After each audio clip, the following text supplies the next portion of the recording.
اعوذ باللہ من الشیطان الرجیم بسم اللہ الرحمن الرحیم رب اشرح لی صدری ویسر لی امری واحلل عقدۃ من لسانی یفقہوا قولی آمین یا رب العالمین۔ پچھلے سبق کا جہاں ہم نے اختتام کیا تھا تو بات چل رہی تھی کہ حضرت شموئیل جو پیغمبر تھے ان سے بنی اسرائیل نے کہا کہ عمالقہ قوم کے ساتھ وہ جہاد کی اجازت چاہتے ہیں کیونکہ وہ ان کو بہت تنگ کرتے تھے، ان کے جوانوں کو مار دیتے تھے، ان کی عورتوں کو اغوا کر کے لے جاتے تھے۔ تو اب چونکہ حضرت شموئیل بہت بوڑھے ہو چکے تھے تو ایز اے سپہ سالار ان کو ضرورت تھی کسی ایسے انسان کی جو قیادت کر سکے اس قوم کی۔ تو انہوں نے اللہ تعالیٰ سے دعا کی تو اللہ تعالیٰ نے کہا کہ تابوت سکینہ جس کے گھر کے پاس آ کر رکے گا وہی آپ کا جرنیل ہوگا۔ تو حضرت طالوت چونکہ جسمانی طور پر بہت زیادہ مضبوط تھے اور علمی طور پر بھی وہ بہت زیادہ علم رکھتے تھے تو اللہ تعالیٰ نے ان کو ان کا سپہ سالار مقرر کر دیا، لیکن قوم کو اس سے بھی اعتراض تھا کیونکہ مالی طور پہ وہ تو کچھ کمزور تھے اور نہ ہی کسی پیغمبر کی نسل سے تعلق رکھتے تھے، تو بنی اسرائیل کو ان کے سپہ سالار ہونے پر اعتراض تھا۔ جب حضرت طالوت ان کو جہاد پر لے کر چلنے کے لیے روانہ ہوئے تو ان کو معلوم تھا کہ ان میں زیادہ تر لوگ ایسے ہیں کہ جو لڑنے کے لیے نہیں، صرف تماشائیوں کے طور پہ جا رہے ہیں۔ اور ویسے بھی کسی بھی سپہ سالار کے لیے ضروری ہے کہ جب کسی بڑے محاذ سے پہلے وہ اپنے ساتھیوں کا مورال، ان کا ڈسپلن دیکھے کہ وہ کس حد تک آپ کا ساتھ دیں گے۔ اسی طرح آپ صلی اللہ علیہ وآلہ وسلم نے بھی جنگ بدر سے پہلے صحابہ سے پوچھا تھا کہ ایک قافلہ جو جنوب سے آ رہا ہے اور وہ کیل کانٹوں سے لیس ہے اور دوسرا قافلہ شمال سے آ رہا ہے تو اللہ تعالیٰ نے وعدہ کیا ہے کہ ایک اس میں سے آپ کا ہوگا، تو اب آپ بتائیں کہ ہمیں کس قافلے کی طرف روانہ ہونا چاہیے۔ تو جو لوگ تو کچھ کمزور تھے انہوں نے کہا کہ ہمیں جو قافلہ سامان والا ہے اس کو لوٹنا چاہیے، لیکن جو باہمت تھے اور بہت زیادہ ایمان کے جذبے سے سرشار تھے تو انہوں نے کہا کہ ہمیں اس قافلے کو روکنا چاہیے جو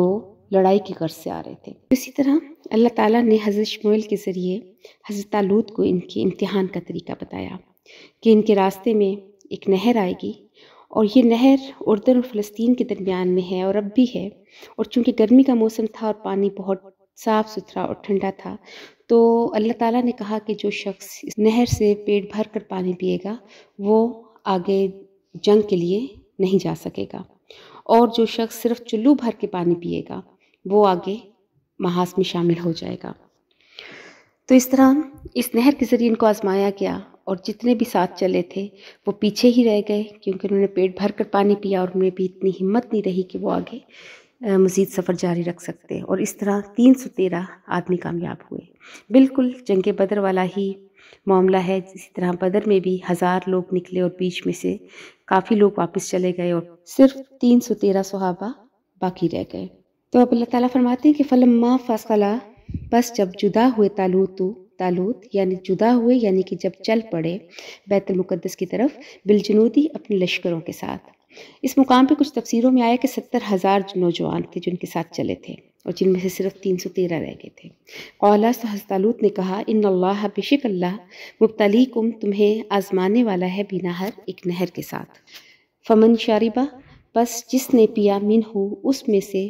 فلیس منی، بس وہ میرے میں سے نہیں ہے، یعنی جس نے پیٹ بھر کر پانی پی لیا بہت زیادہ مقدار میں تو وہ ہمارے ساتھ نہیں رہے گا۔ ومن لم یطعمہ، اور جس نے نہ چکھا اس کو، فإنہ منی، تو بس وہ میرے ساتھ ہوگا۔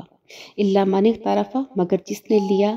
غرفتن، چلو، بیدہ، اپنے ہاتھ میں، فشربوا منہ، بس جس نے پیا اس میں سے، الا قلیلا منہم، مگر تھوڑے سے تھے ان میں، یعنی زیادہ تر نے پانی پیٹ بھر کر پی لیا اور وہیں وہ نکاہت سے بیٹھے رہ گئے اور صرف تھوڑے سے لوگ تھے 313 جو ان میں کامیاب ہوئے۔ تو اللہ تعالیٰ فرماتے ہیں فلما جاوزہ ہوا، بس جب انہوں نے عبور کیا اس کو، یعنی حضرت طالوت نے اور والذین آمنوا، ان لوگوں نے جو ایمان لائے تھے، معہ، اس کے ساتھ۔ اب ان 313 میں بھی دو گروہ بن گئے۔ ایک گروہ تو وہ تھا کہ جو تھا تو کامل ایمان، مگر ان کی نگاہ صرف ظاہری اسباب پر تھی کہ ہم 313 اور مقابلے میں 1,00,000 کی فوج ہے تو یہ مقابلہ بہت مشکل ہے۔ تو انہوں نے کہا قالو انہوں نے کہا لا طاقت لنا کہ نہیں ہے طاقت ہم میں یوما آج کے دن بجالوتا جالوت و جنودی ہی اور اس کے لشکر سے مقابلے کی۔ اور دوسرا گروہ وہ کہ جنہوں نے اپنی نگاہ صرف اللہ پہ رکھی ہوئی تھی،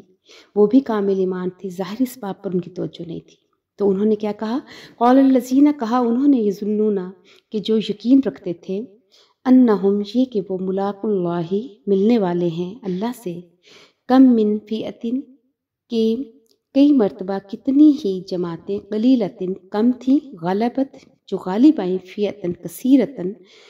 بہت بڑی جماعت پر بِإِذْنِ اللہ اللہ کے حکم سے، واللہ اور اللہ مع الصابرین صبر کرنے والوں کے ساتھ ہے۔ اب جب دونوں لشکر طالوت اور جالوت کا جب لشکر آمنے سامنے ہوا تو جالوت نے دیکھا کہ میرا تو لشکر بہت بڑا اور ایک بہت معمولی سا لشکر ہے، تو اس کے لیے میں اکیلا ہی کافی ہوں، اور اس نے مبارزت کی دعوت دی، یعنی اس میں دونوں طرف سے ایک ایک آدمی لڑتا ہے اور اسی پر جنگ کا فیصلہ ہو جاتا ہے۔ یہاں پر پھر حضرت طالوت نے اللہ تعالیٰ سے دعا کی، انہوں نے کہا قالو ربنا اے ہمارے رب افرغ علینا ڈال دے ہم پر صبرن صبر وثبت اقدامنا اور ہمیں ثابت قدم رکھ، وانصرنا اور ہماری مدد فرما علی القوم الکافرین کافروں کی قوم پر۔ حضرت طالوت کے لشکر میں حضرت داؤد کے والد عیسیٰ بن عیبت بھی شامل تھے، ان کے 6 بیٹے تھے، 5 تو جنگ میں شریک تھے، لیکن حضرت داؤد اس وقت ذرا کم عمر تھے اور اپنے بھائیوں کو سامان پہنچانے کے لیے وہاں پہنچے تھے۔ تو اللہ تعالیٰ نے حضرت شمویل کو حکم دیا کہ جالوت کے مقابلے میں حضرت داؤد کو نکالو، حضرت داؤد جالوت کا مقابلہ کریں گے، اور حضرت داؤد نے اس چیز کا انکار نہیں کیا۔ ان کے پاس ایک غلیل ہوا کرتی تھی کہ جس میں اکثر وہ اس کے ذریعے شکار کیا کرتے تھے۔ جالوت سر سے پیر تک لوہے کے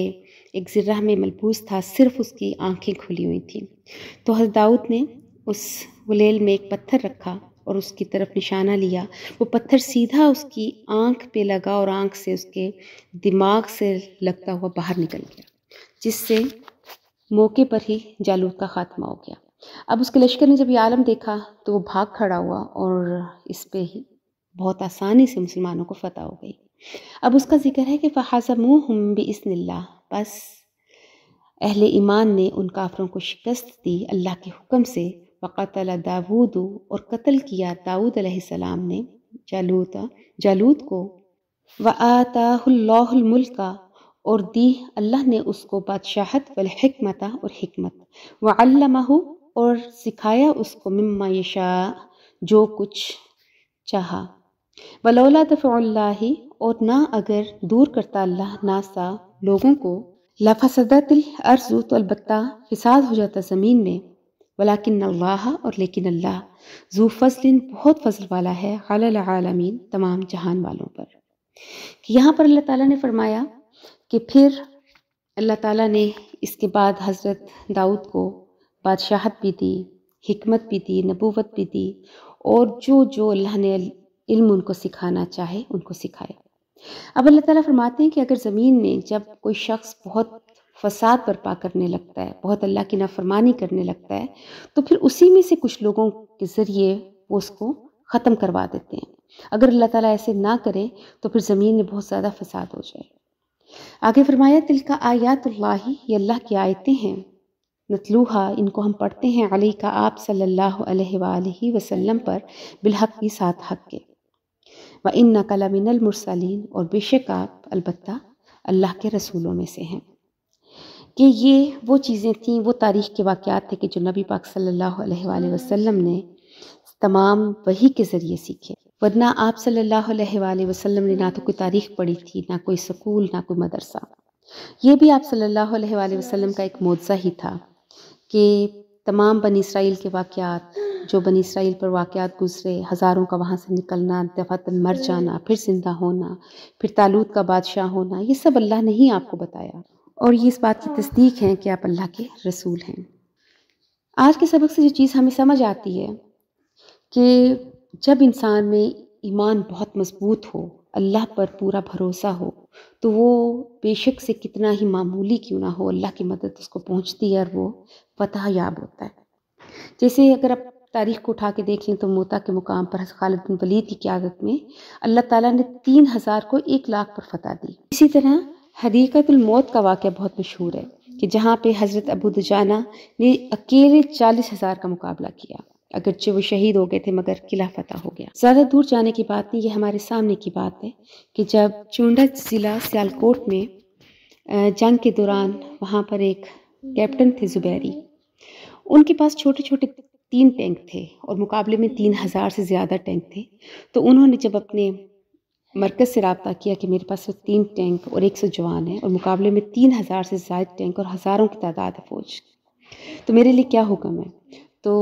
اوپر سے یہی کہا گیا کہ اپنے جوانوں کو نہ مرواؤ اور واپس آ جاؤ، لیکن کیپٹن زبیری نے کہا کہ میں نے قرآن پاک میں پڑھا ہے کہ کم من فیۃ قلیلۃ غلبت فیۃ کثیرۃ بإذن اللہ، تو لہٰذا مجھے صرف 24 گھنٹے کی اجازت دے دیں۔ چنانچہ 100 آدمیوں نے 6000 کا مقابلہ کیا اور 3 ٹینکوں سے ہندوؤں کے 3000 ٹینکوں کے پرخچے اڑا دیے گئے۔ تو قلت اور کثرت کی کوئی حیثیت نہیں ہوتی، اصل چیز ہوتی ہے ایمان۔ تو اللہ پر بھروسہ ہو، اللہ سے ملاقات کا یقین ہو تو کوئی بھی کام مشکل نہیں ہوتا، ہمیشہ حق ہی غالب آتا ہے اور باطل مٹ جاتا ہے۔ الحمدللہ آج ہمارا دوسرا پارہ مکمل ہو گیا اور انشاءاللہ سوموار کو ہم تیسرا پارہ اپنا شروع کریں گے۔ تو اب تک جو ہم نے پڑھا اللہ پاک ہمیں اس کو سمجھنے کی اور پھر اس پہ عمل کرنے کی توفیق دے۔ وآخر دعوانا ان الحمدللہ رب العالمین۔